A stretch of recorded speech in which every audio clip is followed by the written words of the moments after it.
আসসালামু আলাইকুম রহমতুল্লাহ। আমরা আজকে আমাদের যে টপিক সেটা হচ্ছে লসাগু ও গসাগু নির্ণয়। আমরা জানি যে লসাগুর পূর্ণরূপ হচ্ছে লঘিষ্ঠ সাধারণ গুণিতক, আর গসাগুর পূর্ণরূপ হচ্ছে গরিষ্ঠ সাধারণ গুণনীয়ক। তার মানে এই যে লসাগু, এটা সম্পর্কযুক্ত হচ্ছে গুণিতকের সাথে, আর গসাগু যেটা সম্পর্কিত এটা হচ্ছে গুণনীয়কের সাথে। তো আমাদের প্রথমে এখন বুঝতে হবে যে গুণিতক এবং গুণনীয়কটা আসলে কি। তো গুণিতক হচ্ছে একটা সংখ্যাকে আমরা অপর সংখ্যা দ্বারা যদি গুণ করি তাহলে যে নতুন নতুন মান পাই সেগুলো হচ্ছে প্রথম সংখ্যার গুণিতক। একটি সংখ্যাকে অপর কোনো সংখ্যা দ্বারা গুণ করলে যে নতুন মান পাওয়া যায় সেগুলোকে বলা হবে প্রথম সংখ্যার গুণিতক। যেমন আমরা যদি 2 এর গুণিতক বের করি তাহলে 2 কে অন্য কোনো সংখ্যা দ্বারা গুণ করতে হবে। তাহলে 2 এর গুণিতক কি কি হবে? 2 কে 1 দ্বারা গুণ করলে হবে 2, 2 দ্বারা গুণ করলে হবে 4, 3 দ্বারা গুণ করলে হবে 6, 4 দ্বারা গুণ করলে 8, 10, এভাবে চলতেই থাকবে। আবার যদি ধরি 3 এর গুণিতক, তার মানে 3 কে অন্য কোনো সংখ্যা দ্বারা গুণ করতে হবে। তাহলে কত হবে? 3, 3 দুগুণে 6, 9, 12, 15 চলবেই। তাহলে এই যে লসাগু, লসাগুতে বলাই আছে যে লঘিষ্ঠ সাধারণ গুণিতক।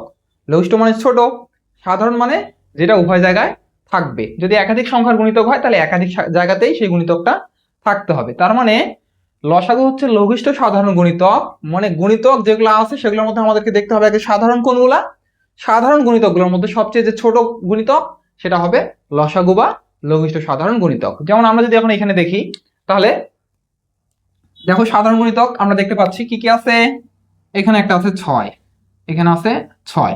আমরা যদি 2 এর আরেকটা গুণিতক এখানে নিতাম তাহলে কত আসতো? 12 আসতো না? কারণ এই যে 2, 4, 6, 8, 10, 2 কে 6 দ্বারা গুণ করলে হয়তো 12। তার মানে এখানে দেখেন এই যে 12, এখানেও কি আছে? 12। তাহলে যেহেতু এই গুণিতকগুলো উভয় জায়গায় আছে এই জন্য এদের নাম হচ্ছে সাধারণ গুণিতক। তো এই সাধারণ গুণিতকগুলোর মধ্যে ছোট কোনটি? ছোট হচ্ছে 6। তাহলে 2 ও 3 এর লসাগু হবে 6। কেন? সাধারণ গুণিতকগুলোর মধ্যে সবচেয়ে ছোট গুণিতকটিকে আমরা বলবো লসাগু বা লঘিষ্ঠ সাধারণ গুণিতক। তার মানে 2 ও 3 এর লসাগু হচ্ছে 6।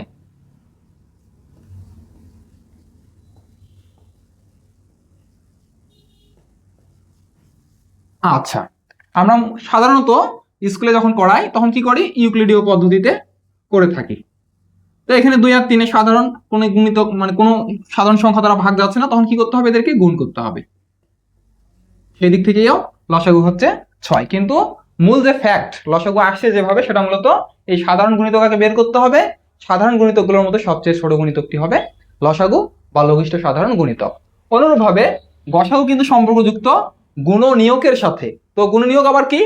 কোন একটা সংখ্যাকে অপর কোন কোন সংখ্যা দ্বারা ভাগ করা যায় সেগুলো হচ্ছে প্রথম সংখ্যার গুণনীয়ক। যেমন আমরা যদি 9 এর গুণনীয়ক ধরি,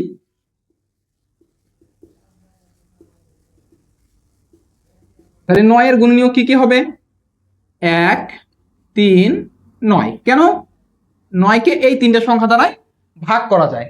9 কে আমি 1 দ্বারাও ভাগ করতে পারবো, 3 দ্বারাও ভাগ করতে পারবো, 9 দ্বারাও ভাগ করতে পারবো। আবার ধরি 15 এর গুণনীয়ক কত হবে? 1, 3, 5, 15। অর্থাৎ 15 কে এই চারটা সংখ্যা দ্বারা ভাগ করা যায়। মনে রাখবেন যে গুণিতক সেটা অনির্দিষ্ট, যে কোনো সংখ্যার গুণিতক অনির্দিষ্ট, কিন্তু গুণনীয়ক সবসময় নির্দিষ্ট, এবং যে কোনো সংখ্যার গুণনীয়ক সর্বোচ্চ ওই সংখ্যা। অর্থাৎ 9 এর গুণনীয়ক সর্বোচ্চ 9, 15 এর গুণনীয়ক সর্বোচ্চ 15, যদি 20 এর গুণনীয়ক বের করি সর্বোচ্চ 20, এরকমই হবে। তাহলে দেখেন এখানকার গুণনীয়ক কি হলো? 1, 3, 5, 15। কেন? 15 কে 1 দিয়ে ভাগ করা যাবে, তখন ভাগফল হবে 15। 15 কে 3 দ্বারা ভাগ করা যাবে, তখন ভাগফল হবে 5। 15 কে আবার 5 দ্বারা ভাগ করা যাবে, তখন ভাগফল হবে 3। 15 কে 15 দ্বারা ভাগ করলে ভাগফল হবে 1। তাহলে এখন এখানে কি বলছে? গসাগু মানে গরিষ্ঠ সাধারণ গুণনীয়ক। গরিষ্ঠ মানে বড়, তার মানে সাধারণ গুণনীয়কগুলোর মধ্যে সবচেয়ে বড় গুণনীয়ক এটা হবে গসাগু।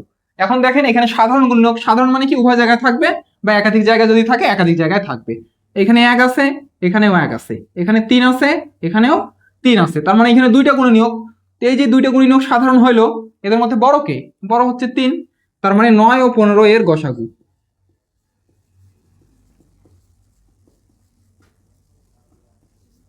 3। অবশ্যই আমাদের ক্লাস 4, 5, 6, 7 লসাগু এবং গসাগু সম্পর্কে ধারণা রাখতেই হবে। ধন্যবাদ আপনাদেরকে। আমরা আগামী ক্লাসে বিস্তারিত দেখব ইনশাআল্লাহ।